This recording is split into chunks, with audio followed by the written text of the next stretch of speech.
میں عالم عرب کے بارے میں تو یقین سے کہہ رہا ہوں، احادیث نبیہ سے صاف ظاہر ہے، ویل للعرب من شر قد اقترب، عربوں کے لیے ہلاکت ہے۔ حدیث میں آتا ہے کہ ایک شخص کے 100 بیٹے ہوں گے تو 99 مر جائیں گے، ایک بچے گا۔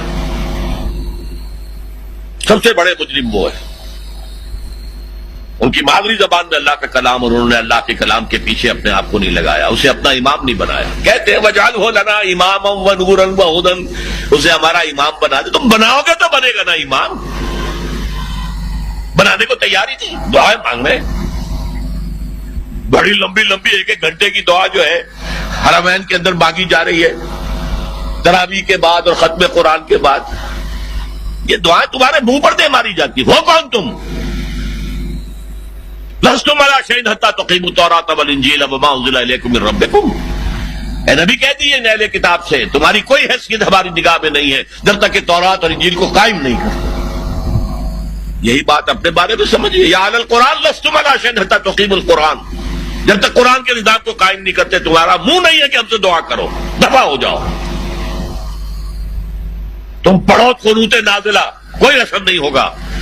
ڈھاکہ فال ہو گیا، روتے رہے، چیخ چیخ کر پکارتے رہے، حرمین میں پکارتے رہے، سنا اللہ نے۔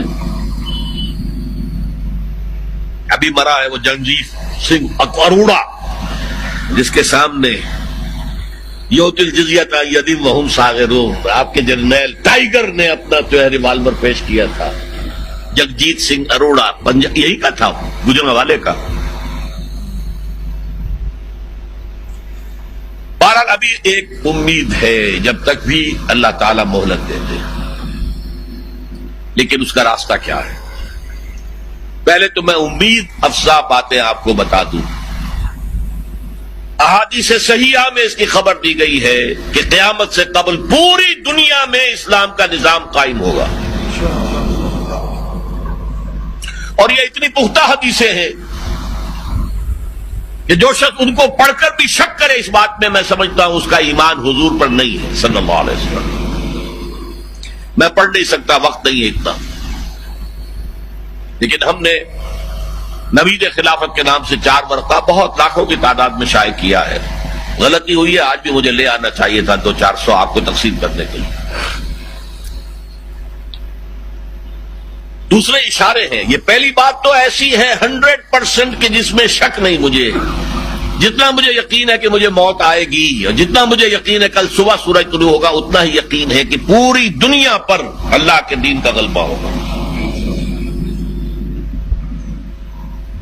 اس وقت یہودی اور عیسائی اسلام کو مٹانے پر تل گئے۔ عیسائی یہودیوں کے اعلی کار ہیں، اصل جو یوز کر رہے ہیں انہیں وہ یہودی زائنسٹ، اور یہودیوں کا اصل اعلی کار west, white Anglo Saxon Protestants, برطانیہ کے لوگ اور یو ایس اے کے پروٹیسٹنٹس، جنہیں کہا جاتا ہے کرسچین زائنسٹ۔ یہ زائنسٹ ہیں، یہودی ہیں اگرچہ عیسائی ہیں، یہ تلے ہوئے ہیں اسلام کو ختم کرنے میں۔ اقبال نے کہا ہے دنیا کو ہے پھر مار کا روح و بدن پیش، تہذیب نے پھر اپنے درندوں کو ابھارا، اللہ کو پامر دیے مومن پہ بھروسہ، ابلیس کو یورپ کی مشینوں کا سہارا۔ وہ مقابلہ آنے والا ہے، اور اس میں آخری غلبہ اسلام کو ہوگا۔ اس کے لیے پہلے کسی عرب سے مشرقی علاقے کے اندر نظام خلافت قائم ہوگا۔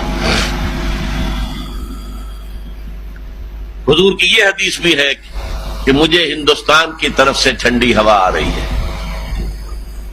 اقبال نے کہا میرے عرب کو آئی ٹھنڈی ہوا جہاں سے، میرا وطن وہی ہے، میرا وطن وہی ہے۔ اور حدیث میں آیا ہے یخرج الناس من المشرق یؤطئون للمہدی، یعنی سلطان، کسی مشرقی ملک میں اسلام کا نظام قائم ہوگا اور وہاں سے فوجیں آئیں گی جو عرب میں حضرت مہدی کی حکومت قائم کریں گے۔ حضرت مہدی کا ظہور تو وہی ہوگا عرب میں۔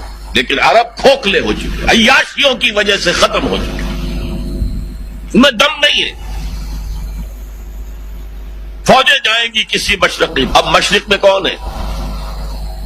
ایران ہے، وہ خلافت کا قائل ہی نہیں، وہ تو امامت کے قائل ہیں۔ پھر افغانستان ہے، پھر پاکستان ہے۔ یہ ہے وہ خطے کہ جہاں سے انشاءاللہ خلافت کا نظام دوبارہ ابھرے گا اور یہیں سے پھر پھیلے گا۔